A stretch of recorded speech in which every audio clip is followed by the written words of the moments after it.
Why didn't he just let Apple die? Why did he give away $150 million just to save Apple? Let's dive back in time.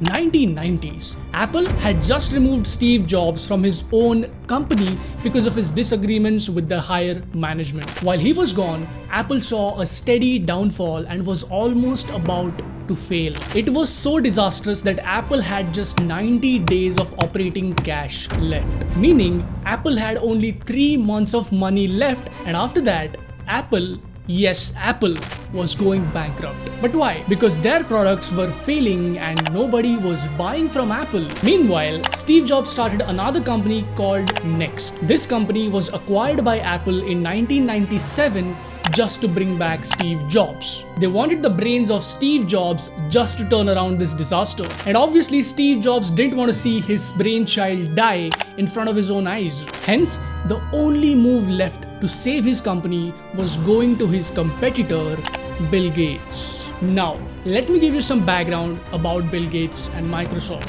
Microsoft was quite literally ruling the tech space. As a company, they were very aggressive. They were sort of a mafia in the business space, and everybody who wanted to enter into something that is even remotely related to what Microsoft does, Microsoft would usually try their best to defeat the company or shut it down one way or the other. They did acquisitions that made no sense just to shut down other companies. All of this because they didn't want to lose any market share at all. This was great if we look at this as Microsoft. But when we look at this scenario as a government or even as a small emerging business, this was not good at all. Microsoft literally wanted to be the monopoly at whatever they did and restricted small and emerging businesses from growing. Since the start, Microsoft was known to be aggressive. Bill Gates had an image of this cunning businessman who would do anything to make money and grow his business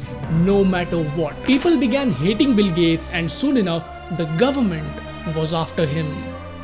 The government started checking his records to find out whether he's doing everything legally and ethically. He was so successful in his life that the government wanted to check whether that success is through right means or not. And at the same time, Steve Jobs went to Bill Gates to ask for help for his dying child, Apple. Bill Gates said, "Sure, take my $150 million, but there were some conditions." With that investment of $150 million, Internet Explorer was made the default browser on all the Apple PCs.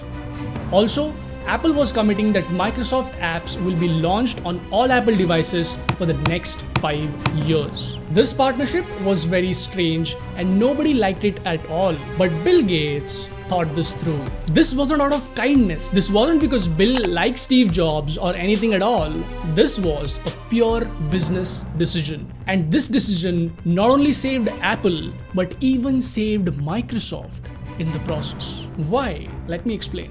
Bill Gates was facing a legal trial for being a monopoly and curbing other businesses with his cutthroat business strategy. And to show that Microsoft is not a monopoly and lets other businesses coexist alongside them, they literally funded their biggest competitor, Apple. If this deal wouldn't have happened, we would have seen not one, but 2 companies dying. Apple, of course, but even Microsoft. But by showing that he saved Apple, his biggest competitor, he told the government that he lets other businesses survive, and hence Bill Gates was left off the trial.